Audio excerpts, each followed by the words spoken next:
Hello friend, स्वागत है आप सभी का अपने चैनल आस्क बोर्ड में। तो प्यारे बच्चे, यहाँ पे हम लाइव आ चुके हैं। जल्दी से जल्दी आप लोग भी लाइव आ जाइए और एक बार बता दीजिए कि आवाज़ की क्वालिटी, वीडियो की क्वालिटी, सब चीज़ बढ़िया है कि नहीं है। और प्यारे लाल, आपका एग्जाम एकदम जल्दी ही आने वाला है, क्योंकि टाइम आपका बीत गया। अब एग्जाम की तैयारी करनी है, तो उसके लिए हम यहाँ देखिए मात्र 15 सब्जेक्टिव एकदम चुन चुन के लाए हैं। तो यहाँ पे आपको अब ये नहीं देखना है कि कौन सा क्वेश्चन हमको पढ़ना है, नया क्वेश्चन पढ़ना है कि पुराना क्वेश्चन पढ़ना है। अब आपको सेलेक्टेड क्वेश्चन पढ़ने की जरूरत है, ठीक है ना। तो यहाँ देखिए सेलेक्टेड क्वेश्चन हम यहाँ पे 15 सब्जेक्टिव लेके आ गए हैं फिजिक्स का। और यहाँ पे आपको ये विश्वास दिलाते हैं कि क्लासरूम में ही इसको याद करा देंगे, 100% गारंटी है। तो यहाँ पे सभी बच्चे एक बार जल्दी से जल्दी तुरंत शेयर कर दीजिए और एक बार प्यारे लाल बता दीजिए कि आप सब कैसे हैं। जल्दी जल्दी एक बार कृपया करके बता दीजिए कि आप सब कैसे हैं, बिल्कुल बढ़िया है कि नहीं है। तो देखिए आज की क्लास में हम लोग क्या करने वाले हैं, हम लोग फिजिक्स के सब्जेक्टिव क्वेश्चन पढ़ने वाले हैं। तो जल्दी जल्दी एक बार प्यारे वीडियो को तो शेयर करना बनता है, तो जल्दी जल्दी आप लोग वीडियो को शेयर कर दीजिए। और देखिए बायो का पीडीएफ आज मिलेगा, बायो का पीडीएफ,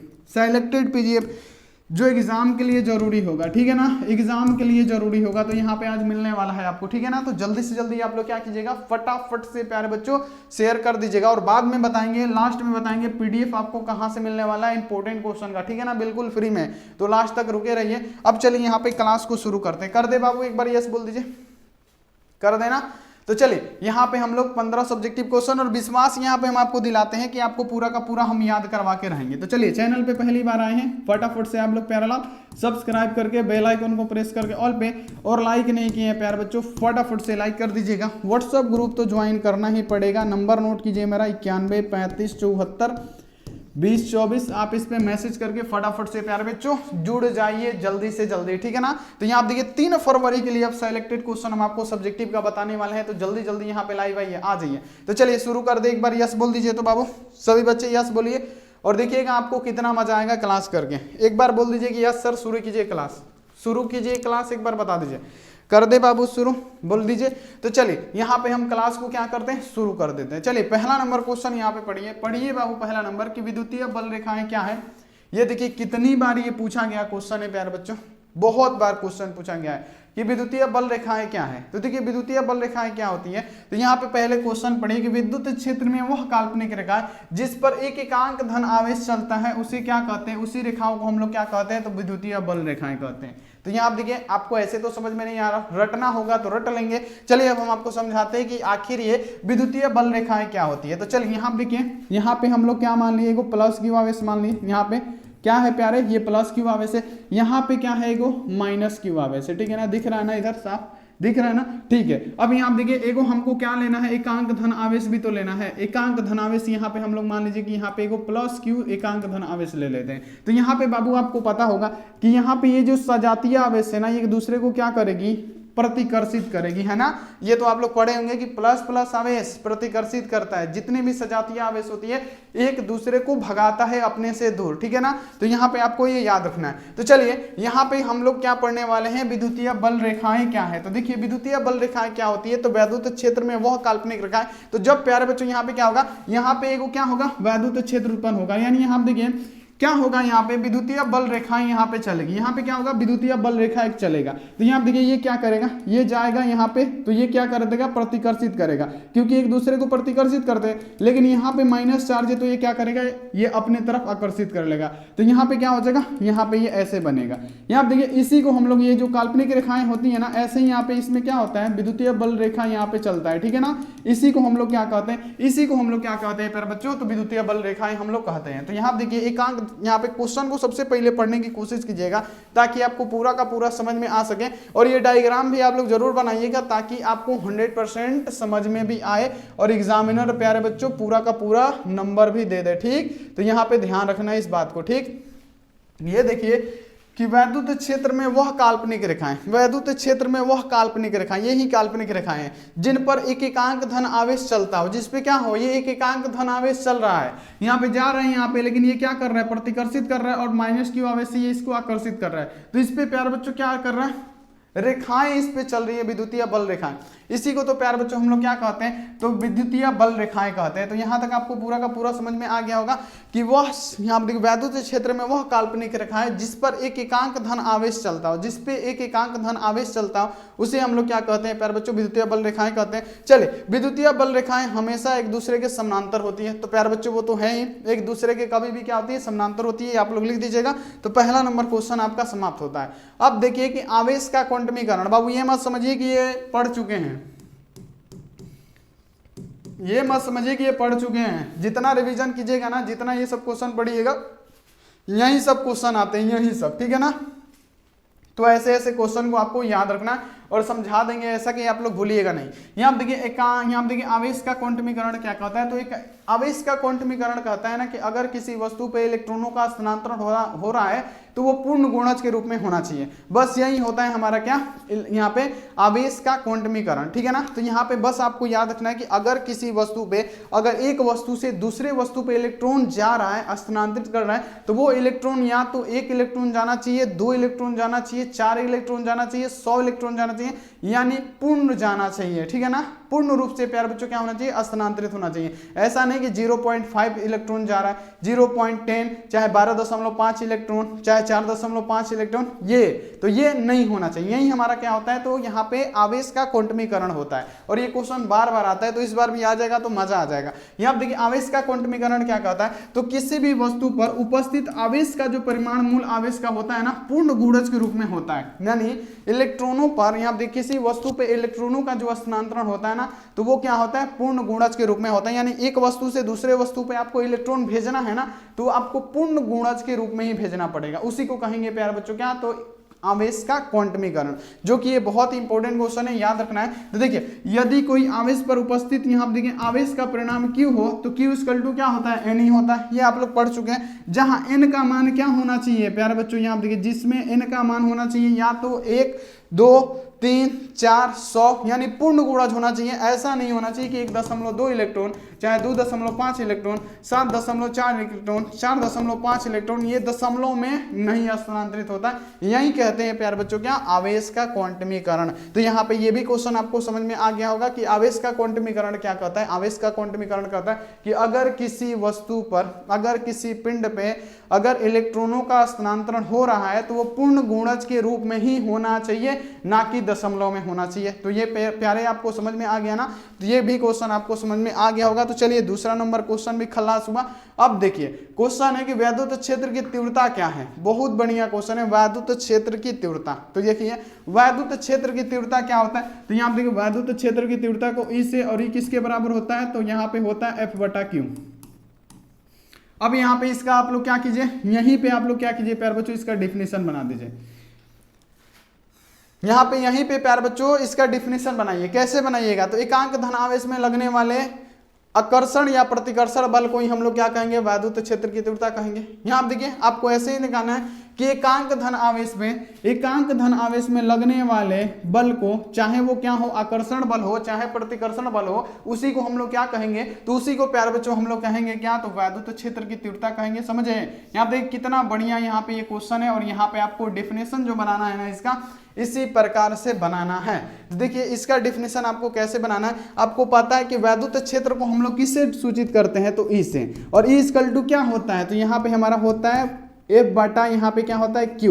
यानी एकांक धन आवेश को, यहाँ देखिए एकांक धन आवेश पे जो लगने वाला बल होगा, ये बल क्या कर हो सकता है, आकर्षण भी बल हो सकता है, प्रतिकर्षण भी। तो यहाँ पे आकर्षण बल कब होगा, तो जब विजातीय आवेश होंगे प्यारे बच्चों, तब ये क्या करेगा प्यारे बच्चों, आकर्षण बल होगा। अगर सजातीय आवेश होंगे तो ये क्या होगा, प्रतिकर्षण बल होगा। तो यहाँ पे आपको इतना समझ में आ रहा होगा, यहाँ तक इतना तो आपको समझ में आ गया ना कि वैद्युत क्षेत्र की तीव्रता क्या होती है। वैद्युत क्षेत्र की तीव्रता जिसको हम लोग ई से सूचित करते हैं, यानी एकांक धन आवेश पे जो आकर्षण या प्रतिकर्षण बल लगता है ना, यानी F का मतलब क्या, फोर्स, और Q का मतलब क्या, चार्ज। यानी एकांक धन आवेश, यानी प्यारे बच्चों यहाँ पे लिखना है कि एकांक विद्युत आवेश या एकांक धन आवेश, जो भी बोल लीजिए, एकांक विद्युत आवेश पे लगने वाले आकर्षण या प्रतिकर्षण बल को ही हम लोग क्या कहते हैं प्यारे बच्चों, तो हम लोग वैद्युत क्षेत्र की तीव्रता कहते हैं। तो यहाँ पे आप लोग इसका डिफिनेशन लिख दीजिएगा।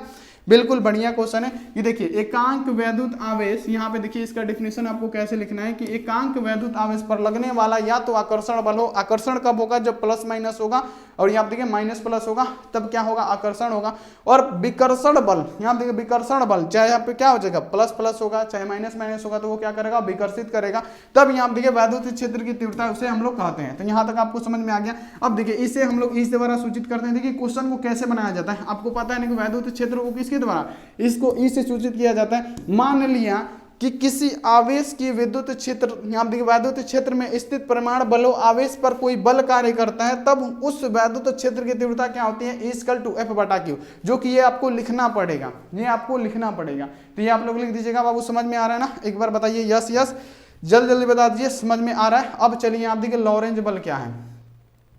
अब यहाँ आप देखिए लॉरेंज बल क्या है प्यारे बच्चों, लॉरेंज बल यहाँ पे बहुत ही बढ़िया क्वेश्चन है कि लॉरेंज बल क्या होता है। तो जब कोई गतिमान आवेश चुंबकीय क्षेत्र में, यहाँ देखिए जब कोई यहाँ देखिए गतिमान आवेश चुंबकीय, यहाँ देखिए समरूप वेग से चुंबकीय क्षेत्र में गतिमान होता है यानी गति करता है, तब उस कण पे क्या करता है एक प्रकार का चुंबकीय बल कार्य करता है, उसी को हम लोग क्या कहते हैं लॉरेंज बल कहते हैं।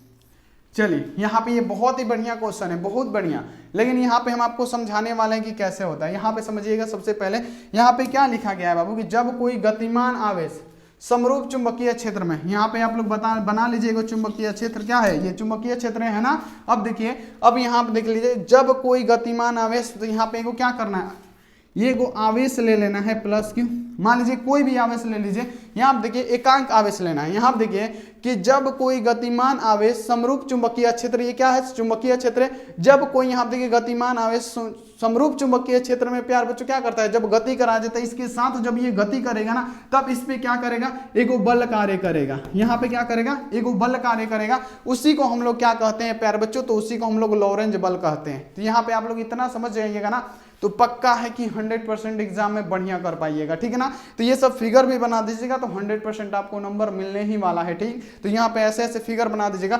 जब कोई गतिमान आवेश चुंबकीय क्षेत्र, ये क्या है चुंबकीय क्षेत्र है, गोलका क्या है चुंबकीय क्षेत्र, जब इसमें इसको गति कराया जाएगा ना तो आवेश पे एगो बल कार्य करेगा, इस पे क्या करेगा एगो बल कार्य करेगा यानी एगो फोर्स काम करेगा, उसी को हम लोग क्या कहते हैं प्यार बच्चों लॉरेंज बल कहते हैं। तो यहाँ पे आपको पूरा का पूरा 100% की समझ में आ गया होगा। तो यहाँ देखिए फिर से इसका डेफिनेशन अगर लिखना होगा तो कैसे लिखिएगा, यहाँ पे आप लोग फिगर ध्यान में रखिएगा ना तो 100% डेफिनेशन लिख दीजिएगा। यहाँ पे आप लोग लिखिएगा कि जब कोई गतिमान आवेश समरूप चुंबकीय क्षेत्र में गति कराया जाता है, जब कोई गतिमान आवेश को समरूप चुंबकीय क्षेत्र में गति कराया जाता है तब उस कण पर एक प्रकार का चुंबकीय बल कार्य करता है, इस पे क्या कर रहा है एगो चुंबकीय बल कार्य कर रहा है, उसी बल को हम लोग क्या कहते हैं प्यारे बच्चों लॉरेंज बल कहते हैं। तो यहाँ पे बताइए क्या समझ में नहीं आया, समझ में आ गया होगा पक्का है। तो यहाँ पे पूरा का पूरा ये भी समझ में आ गया। चलिए मेरे प्यारे अगला क्वेश्चन आते हैं। आप देखिए ऑप्टिकल फाइबर क्या है और इसका उपयोग लिखें। ऑप्टिकल फाइबर क्या है फटाफट से प्यारे बच्चों इसका आंसर लगाइए। ऑप्टिकल फाइबर आखिर क्या होता है, जल्दी जल्दी यहाँ पे समझते हैं कि ऑप्टिकल फाइबर आखिर इसमें होता क्या, ऑप्टिकल फाइबर है क्या। तो देखिए ये आप लोग देख पा रहे होंगे ना कि ये शीशे की होती है या प्लास्टिक की होती है, जिसके द्वारा प्यारे बच्चों बिना किसी माध्यम के इसको क्या कर दिया जाता है उत्सर्जित कर दिया जाता है, यानी प्रकाश भेज दिया जाता है। जैसे आप लोगों ने ये देखा होगा कहीं ना कहीं, अपने घर में भी देखे होंगे ना, ऐसे रहता है नीचे को लेजर लगा दिया रहता है, बाकी फुलझड़ी की तरह कोनों कोने पे उसके जलने लगता है लाइट। आप लोग देखे ना इस प्रकार के ऑप्टिकल फाइबर को अपने घरों में बच्चे खेलते हैं, उससे आप लोगों ने देखा होगा, वही होता है ऑप्टिकल फाइबर। यहाँ पे हम आपको समझाने वाले हैं कि ऑप्टिकल फाइबर क्या है। तो देखिए ऑप्टिकल फाइबर एक ऐसी युक्ति होती है जिसकी सहायता से प्रकाशीय संकेत को बिना तीव्रता में ही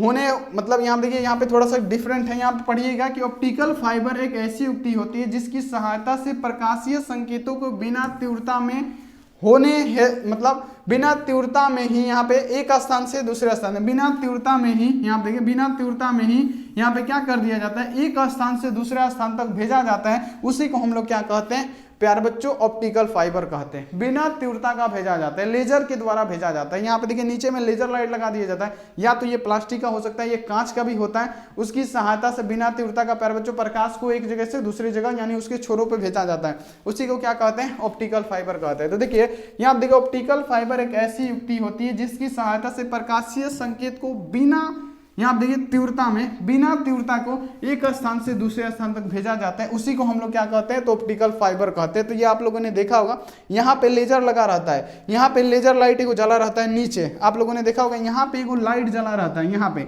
लेकिन इसके कोनों कोनों पे लाइट जलने लगती है, क्यों? तो प्यार बच्चों ऑप्टिकल फाइबर यही होता है। तो यहाँ पे आपको ये भी ऐसे ही लिखना है जैसे हम आपको बताएं, 100% आपको लिख देना है। चलिए यहाँ देखिए प्रकाश वैद्युत प्रभाव के नियम को लिखें। देखिए कितना बढ़िया बढ़िया क्वेश्चन है बाबू, यही सब क्वेश्चन आता है। तो प्लीज आप लोग ऐसे ऐसे क्वेश्चन को ना याद तो कर ही लीजिएगा, क्योंकि ये बहुत ज्यादा इंपॉर्टेंट है।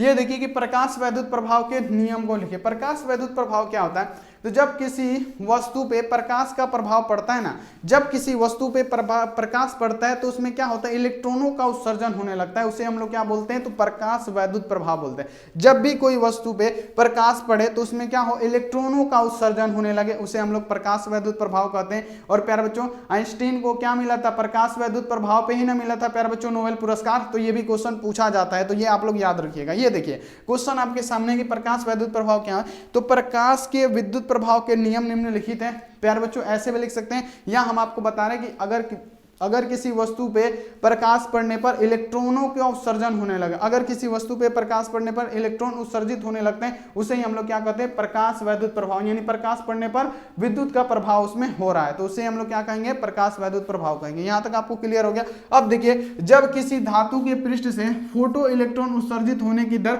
आपतित प्रकाश की तीव्रता के समानुपाती होती है, उसे ही हम लोग क्या कहते हैं, तो प्रकाश वैद्युत प्रभाव कहते हैं। तो यानी डिफिनेशन यहाँ पे बहुत सारे हो सकते हैं, जो आपको लिखना है लिख सकते हैं, जो हम बताएं वो भी लिख सकते हैं। अब यहां आप देख लीजिए, उत्सर्जित फोटो इलेक्ट्रॉन की महत्तम गतिज ऊर्जा प्रकाश की तीव्रता पर क्या करती है, निर्भर नहीं करती है। यह पहली बात यहां पे आपको लिखना है, फोटो इलेक्ट्रॉन के महत्तम यहां देखिए गतिज ऊर्जा प्रकाश की आवृत्ति के क्या होती है, समानुपाती होती है। तो पहले नियम लिखना है, उसके बाद से ये सारी चीजें आपको लिखनी पड़ेंगी। तो आप लोग लिख दीजिएगा, पक्का है कि आपको नंबर मिलने वाला है।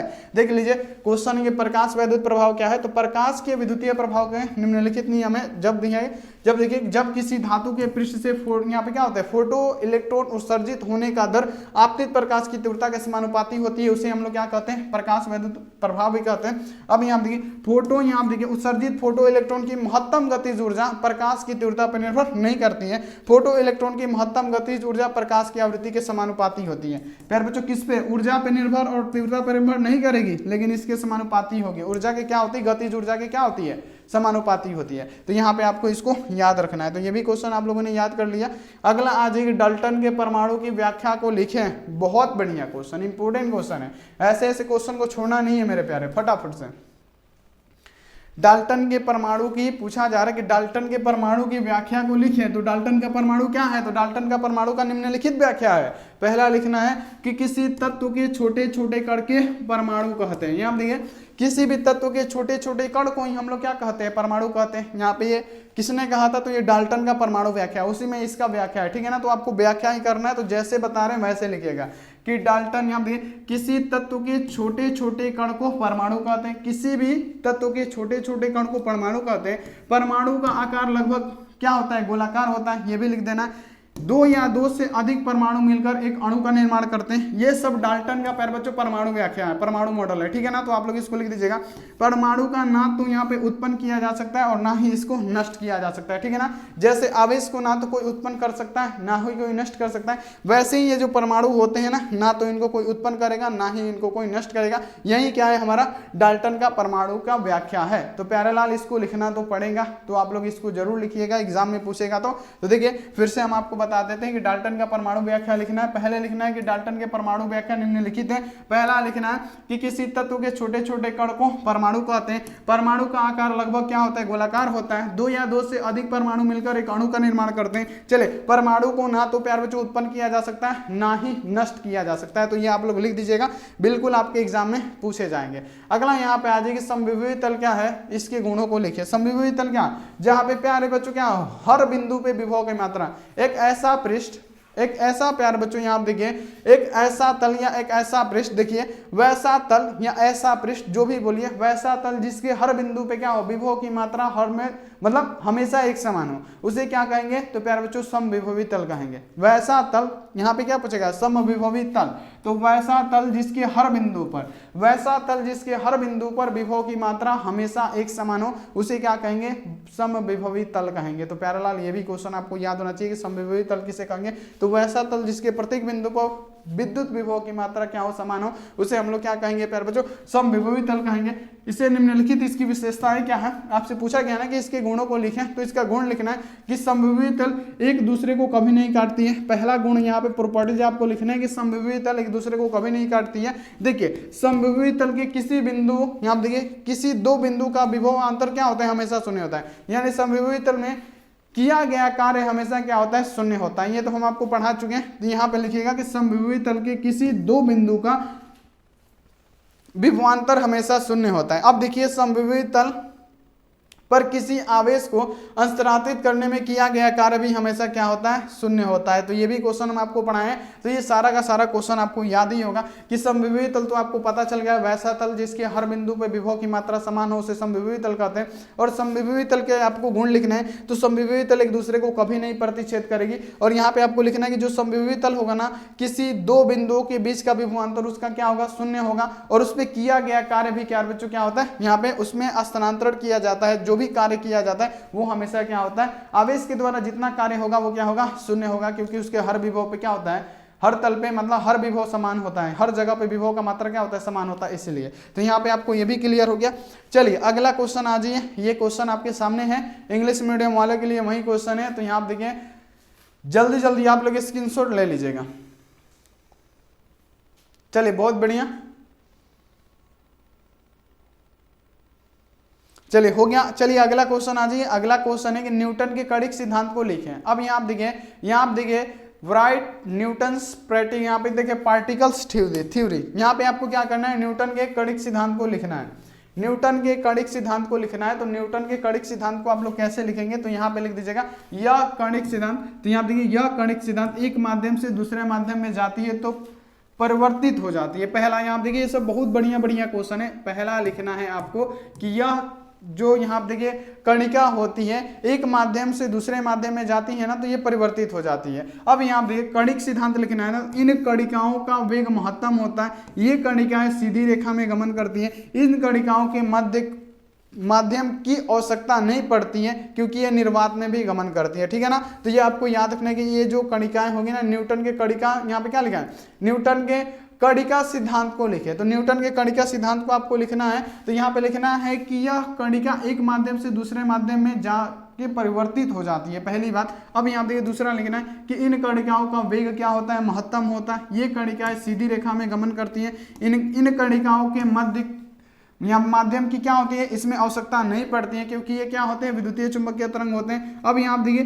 प्रकाश का विभिन्न रंग विभिन्न कणिकाओं के आकार के कारण का होता है। तो यहाँ पे आपको ये सारी चीजें लिखने पड़ेंगी, तो आप लोग लिख दीजिएगा, बिल्कुल ये मोस्ट इंपोर्टेंट है, तो आप लोग इसको लिख दीजिएगा। 100% आपके एग्जामों में पूछा जाता है, तो ये सब क्वेश्चन आ सकते हैं, तो प्लीज आप लोग इसको लिख दीजिएगा, ठीक। तो यहाँ पे आप लोग लिख दीजिएगा तो बहुत ही बढ़िया रहेगा। चलिए ये भी क्वेश्चन आपका समाप्त होता है। चलिए अगला क्वेश्चन आ जाएगा, आप देखिए विभव मापी का उपयोग बताएं, विभव मापी के उपयोग बताएं।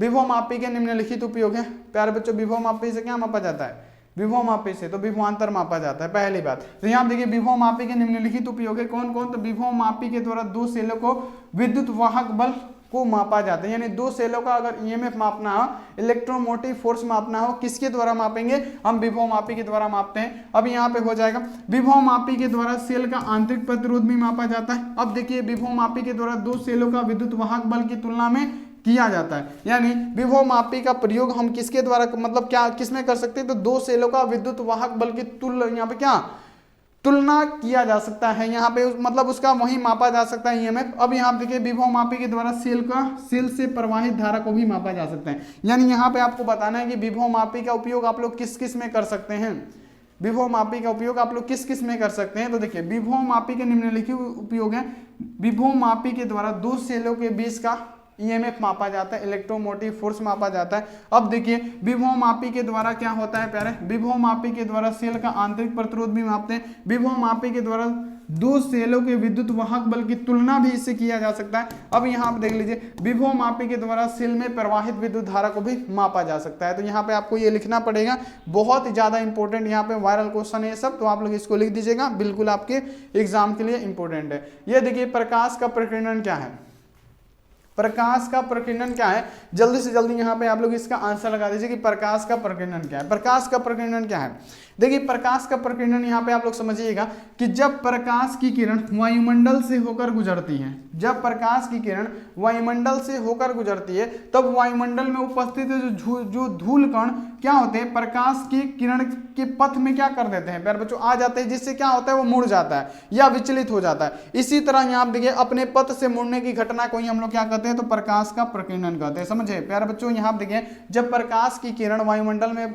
गुजरती है ना, जब वायुमंडल में जाती है, तो प्रकाश की किरण जब वायुमंडल में जाती है ना, धूल कण हो गए, जो भी चीज हो गए प्यारे बच्चों, धूल कण जैसे हो गए, तो उससे क्या होते हैं, प्रकाश किरण अपने पथ से क्या होते हैं, धूल कण से टकरा के, जो धूल कण होते हैं उससे क्या करती है, टकरा के अपना पथ से थोड़ा सा विचलित हो जाती हैं, यानी बदल जाती है, थोड़ा सा यहाँ पे विचलित हो जाती हैं। उसी को हम लोग क्या कहते हैं, उसी मुड़ने की घटना को ही हम लोग क्या कहते हैं, तो प्रकाश का प्रकीर्णन कहते हैं। तो प्रकीर्णन में याद रखना है कि जब प्रकाश की किरण वायुमंडल से होके गुजरेगी, प्रकीर्णन में लिखना है कि जब प्रकाश की किरण वायुमंडल से होके गुजरेगी, तो वायुमंडल में जो धूल कण होते हैं ना, उससे प्रकाश की किरणें क्या होती है, टकरा के थोड़ा सा विचलित हो जाती है, थोड़ा सा मुड़ जाती है, और इसी मुड़ने की घटना को ही हम लोग क्या कहते हैं, तो प्रकाश का प्रकीर्णन कहते हैं। तो यहां तक आपको पूरा का पूरा समझ में आ गया होगा, पक्का है कि आ गया होगा, ना समझने वाली कोई बात ही नहीं है। चलिए प्रकाश के व्यतिकरण प्राप्त करने के शर्तों को लिखे बाबू, सब क्वेश्चन देख लीजिएगा, बहुत बढ़िया क्वेश्चन है।